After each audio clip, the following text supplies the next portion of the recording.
today we are going to cover IAS 16 requirement for revaluation.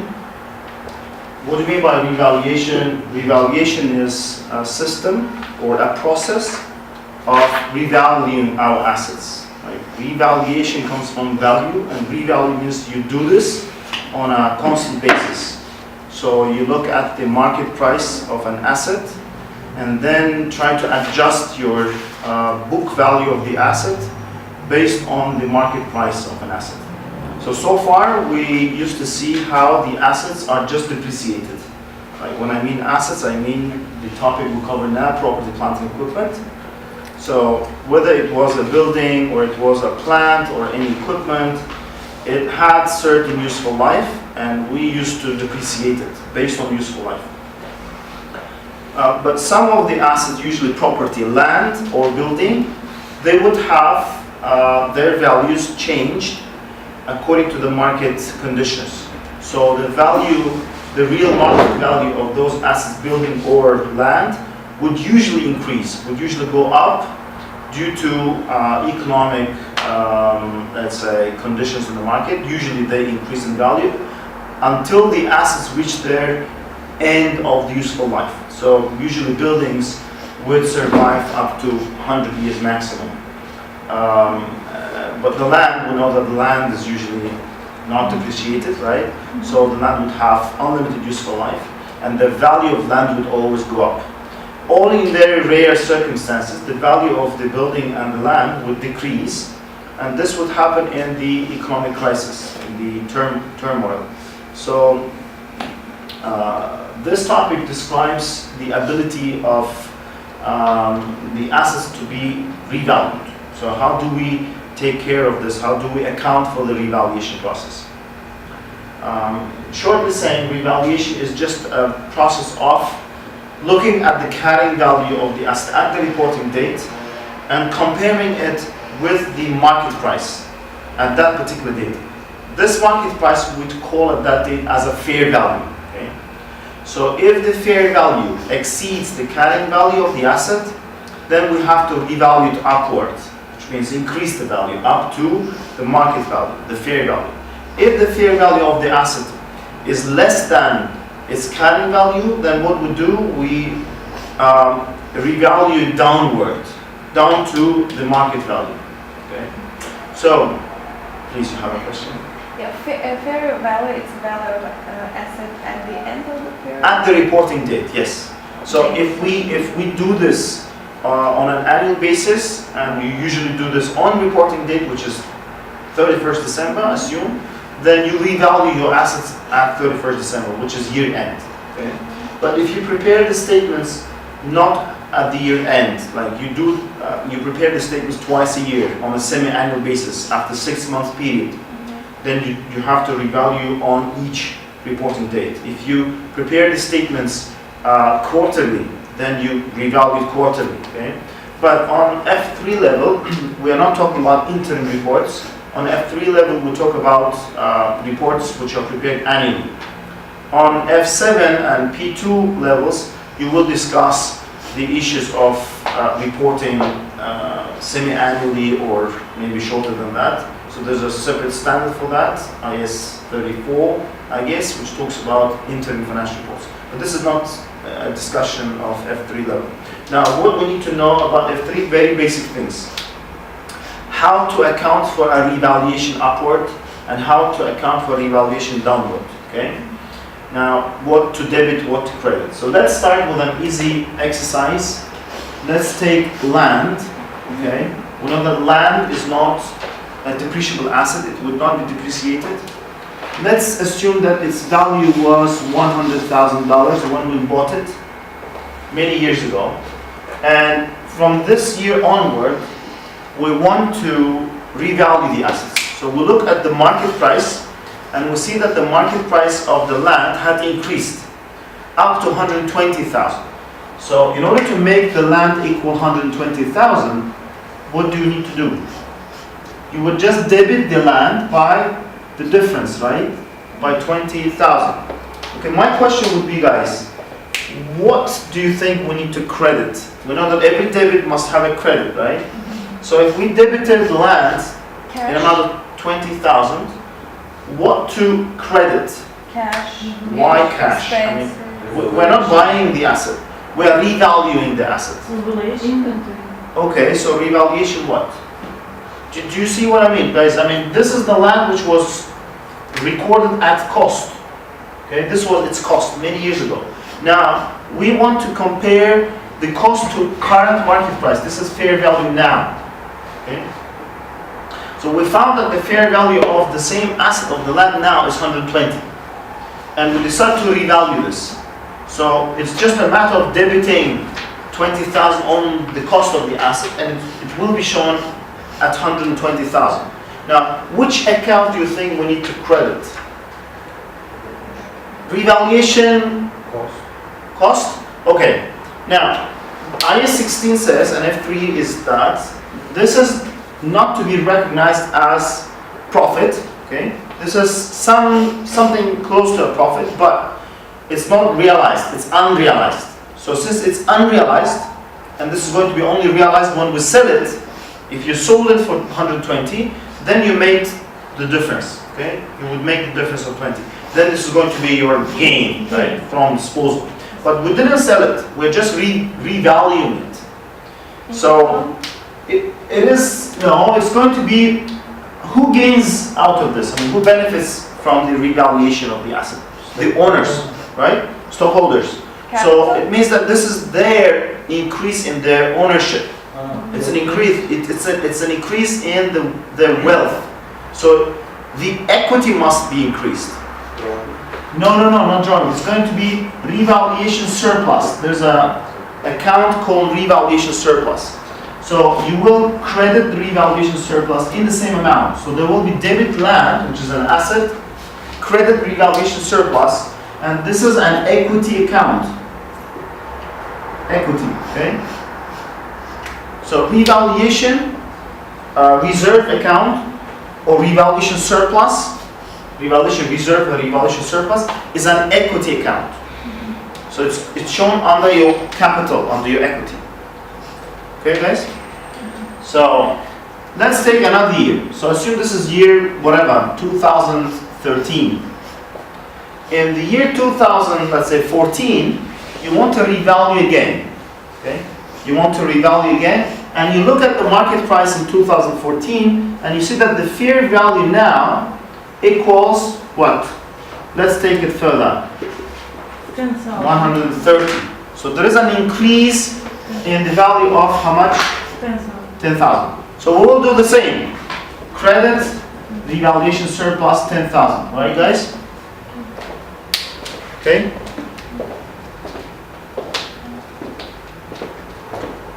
Now, do you have a question?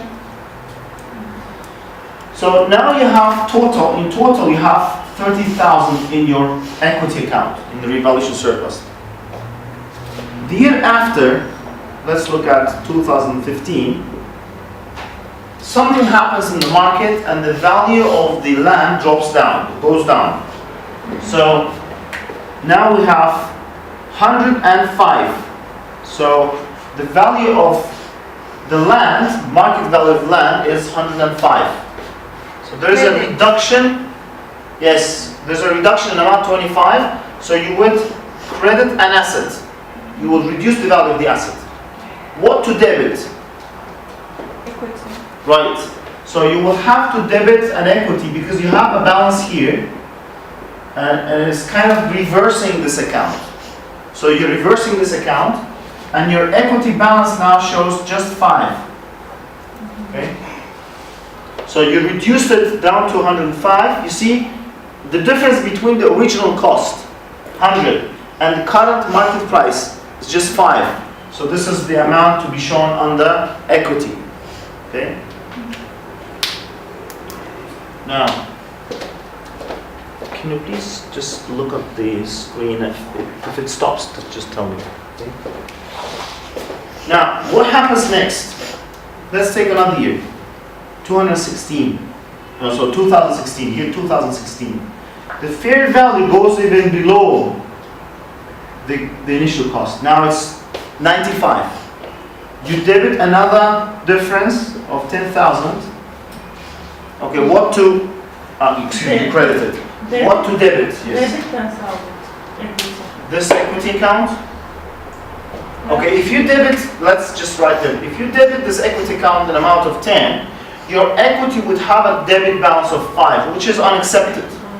This is unacceptable. You cannot reduce the value of an equity account below its balance. So you can reduce maximum to the extent of its balance. Okay? Which means you close this down. And now the value of the asset had dropped below its original cost. Which means now it's a loss. So the difference you need to take where? Profit and loss account. So this 5 would go to a profit and loss debit. Which means you revalue downward from 105 to 95. So there is a reduction in 10,000. 5 will go to close down your revaluation surplus, and the difference would be recognized in profit and loss. Okay? Why? What is the reason? Because the value of the asset had dropped below its original cost. And this is a loss which the shareholders should bear. Okay? The value of the asset they bought now cost less than that. Like the value, market value is less than the original cost. Okay, guys? Now let's look at 2017. This year still to come. We have some kind of prospective movement upward, and now the value of the asset, market value of the asset, equals 101,000. Okay, so there is an increase of 6,000. Debit 6,000. What to credit? Okay, if you recognize 6,000 here, what will happen? 1,000? Okay, recognize 1,000. Okay, let's just think, make an assumption that if you recognize the 6,000 here, what will happen? As if your revaluation surplus is safe. Okay, so if our land or whatever the asset we have will have the same movement up and down, up and down. Any further you take it here, any downward revaluation first close down, and any extra write off to income statement or profit and loss. Then the other year if it goes up, you need to reverse first whatever you have here, and any extra will be recorded there. Which means, let's just make another assumption. What if your value increased not up to 101, but up to 98? So there's only 3,000 increase. What would you actually credit? Only profit and loss. Yes, you can only recognize a reverse of 3,000 in 2017. Because we still have 2,000. You still have some 2,000 difference recognized in year 2016. Now, let's take it further. What if you got the idea, right? So even if next year it goes up by 5,000, so you need to first close 2 and then difference right here. Okay. And is it clear, guys? I would like to move now to another example where we will talk about depreciable asset. Land is non-depreciable, so we haven't seen any depreciation here.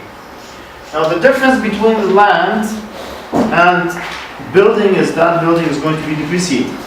And building would have also an accumulated depreciation account. Let's assume that the building had cost of 100. Oh, let me change the name.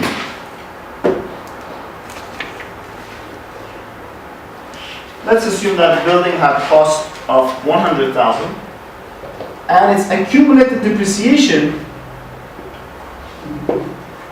at that particular date already equaled 40,000. This is accumulated depreciation, which means cost 100,000 less accumulated depreciation 40,000 equals 60,000. Okay. Now this is what we call carrying value. Carrying value 60,000. Now, in comparison with building, the land was revalued from its cost, right? But building would be revalued upward or downward, not from its cost, but from its carrying value. Okay? So you look into the market price, you see that the fair value of building at that date, let's take 80,000. So there is an increase from 60 to 80. This is a revaluation surplus of 20,000. How to record it? How to record it in the accounts? Do you have any idea, guys? Any idea how to record it? Like what to debit, what to credit? Okay.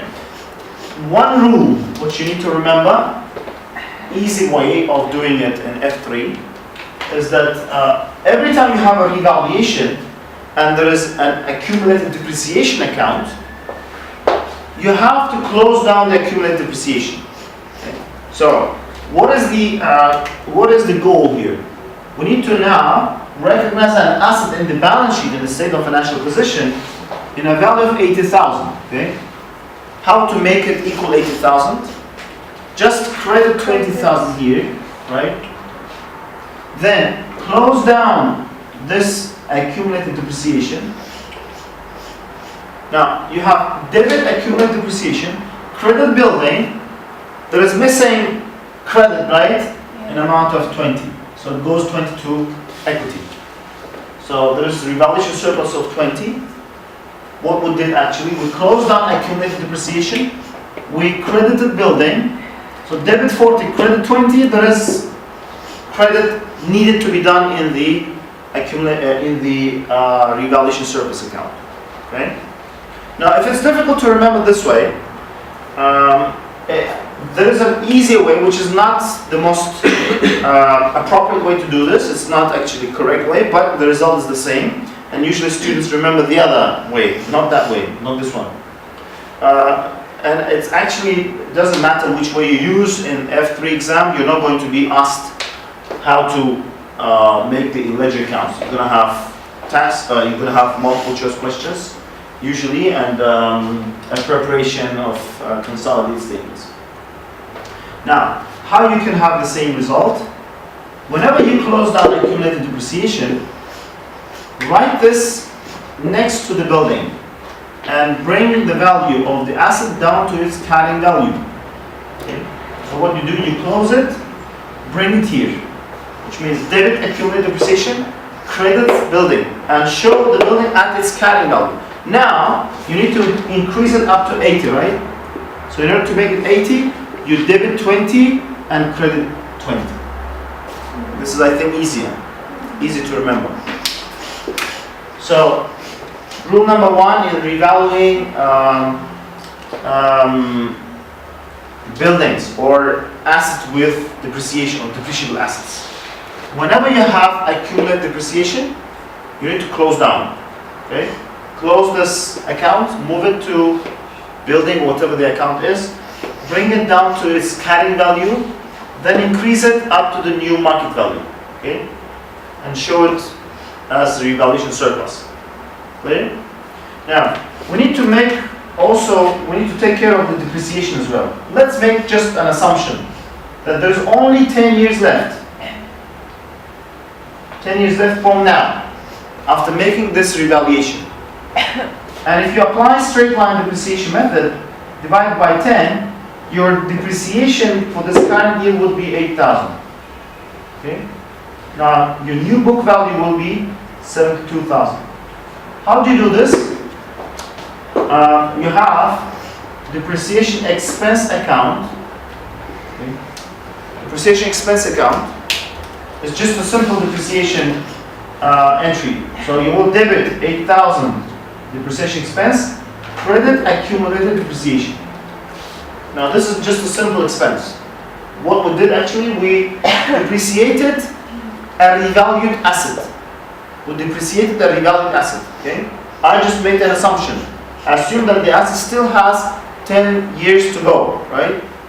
And divide this by 10 years gives you 8,000 annual depreciation. Debit depreciation expense, credit accumulated depreciation. Now, your book value equals 72. Let me start from here. 72. I'm just taking the balance here. And now we'll revalue it again. we want to revalue it again. So we look at the book value, its carrying value. The fair value, let's take 85. Now there's an increase of 13,000. So revaluation surplus, there's an increase of 13,000. How would you do this? Can you please tell me, based on the first year?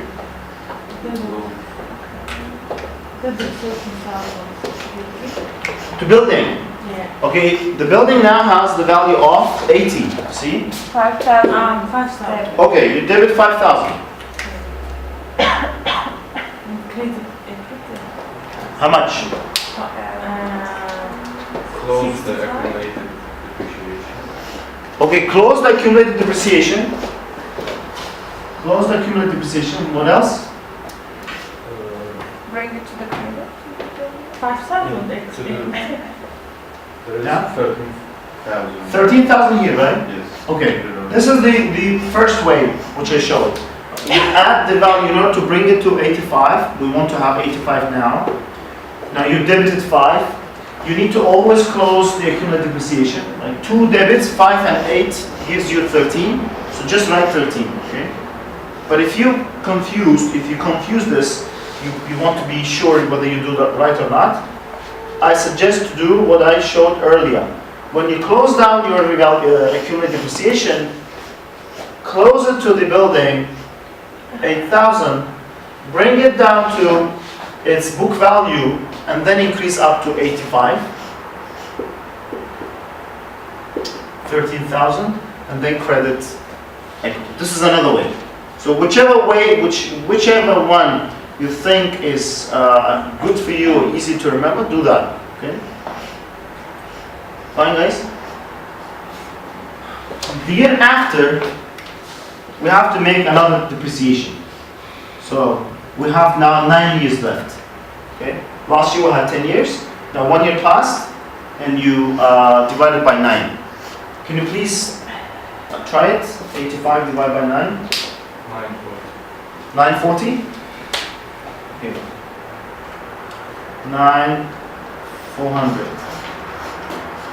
So this is your depreciation expense, and there will be 4, 5, 75, 600. This is your new carrying value. Now let's take account of this depreciation expense. So this was the last year, 9,400 here, 9,400 here, right? And the new carrying value is 75,600. We want to revalue again. It's end of whatever the year. Revalue again, and now you find out that the value of the building had dropped. It's now 65,000. The value, fair value is 65,000. So there is a reduction in the value amount of what? 10,600. This is downward revaluation. Downward revaluation. There's a decrease. How would you record this? Credit building 20,000. Credit building 20,000. 20? Okay, so 20,000 we credited, and now it's 65. Okay, what else? Equity debit 20,000. Debit 20 debit. Accumulated. Accumulated depreciation, yes, you need to close down the accumulated depreciation. What else? $15. So what actually did? You credited 20, debited 9,400. Actually, the difference between these two gives you the downward revaluation. So there is, in debit part of this account, you need to write 10,600. So it will reduce your total balance. So here you have 22,400, right? 22,400. Okay? This is the balance left in your equity account. And so on. Okay, guys? If you want to go further, now you have to take care of the depreciation. Divide by 8 years. Now you have only, right? This was 10. 56,875 is the new carrying value. If we want to move further, just take it here, 56 875 carrying value. You want to revalue it, and you see that there is further revaluation downward. So now fair value is 40,000. So downward revaluation again 16,875. How would you do this? Uh-huh. 65,000 deducted. Oh, just a second. I didn't take care of the depreciation first. So the year, another year, 8,125, 825. Okay, and only after that you revalue.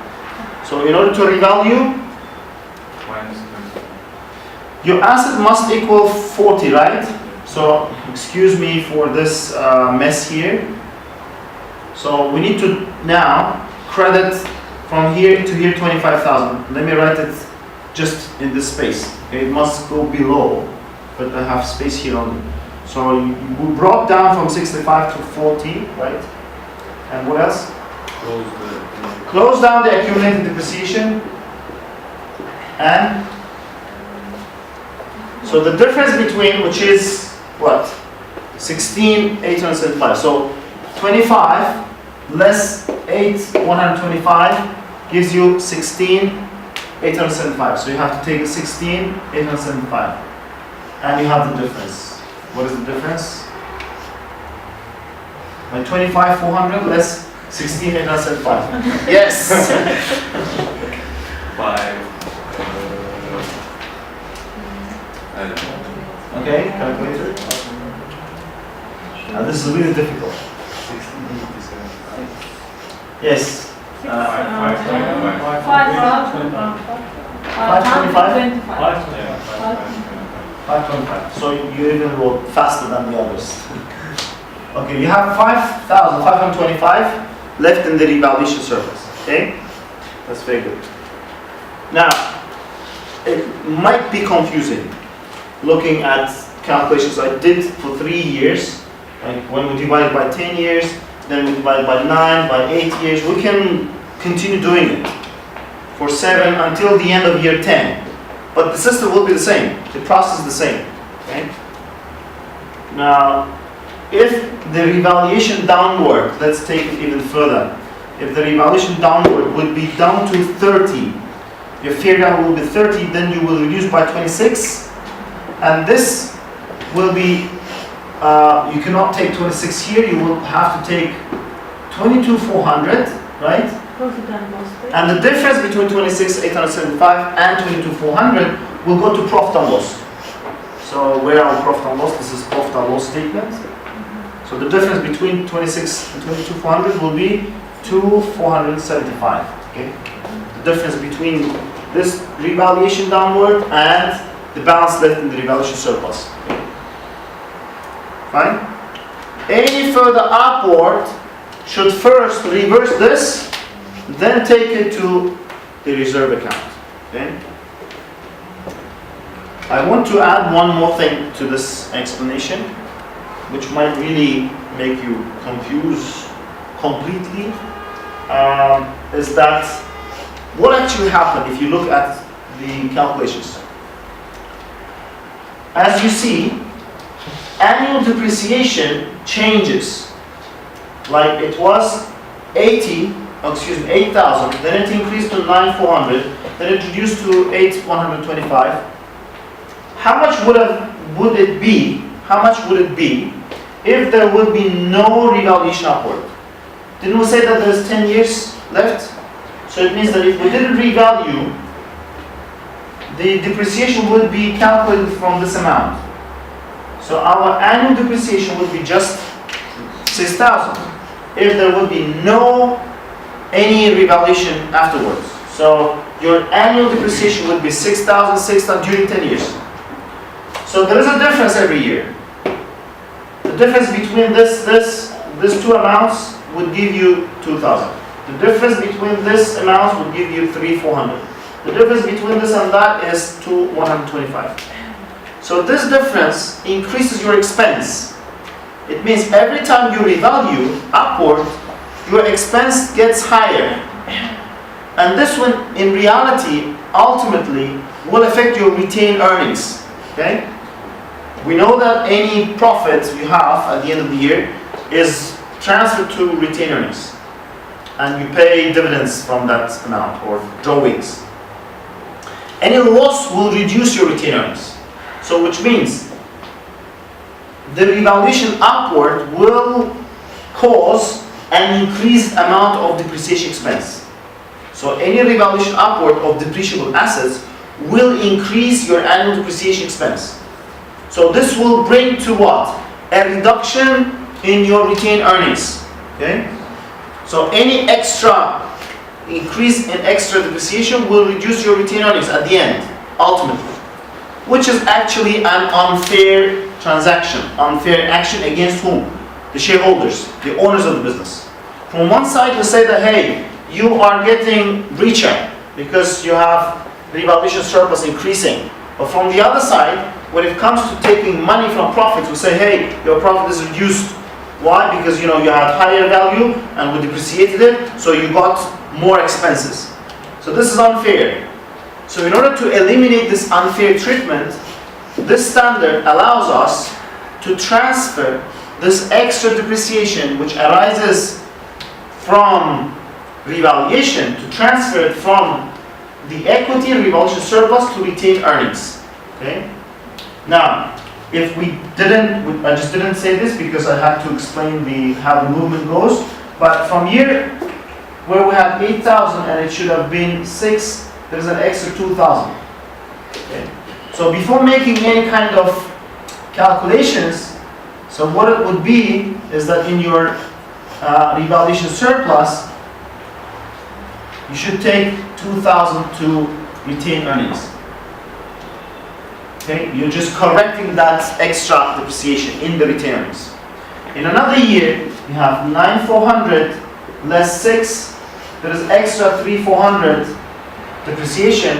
You take it from here the other year, 3,400, and put in your retained earnings, and so on. Okay? So any year when you have extra depreciation expense due to revaluation gain, it is allowed to do a transfer from surplus to retained earnings. Either to do it on an annual basis, or you can do it at once. Once you realize it, when you sell it. When you sell the asset, and you have that amount in the surplus, so what would you do with this? Assume you have this amount there, 33,000, and this happens when you added there 13,000. You added first 20,000, this one, okay, and 13,000. Okay. So assume you want to sell it at that date. Assume you didn't even depreciate it, and you want to sell it. What was that?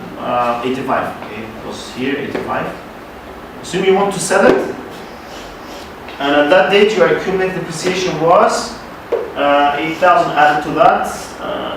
Then so it was 8,000. Okay, it was 8,000. Assume. So you want to sell it now. We need to have a disposal account. This is from last class. Have a disposal account.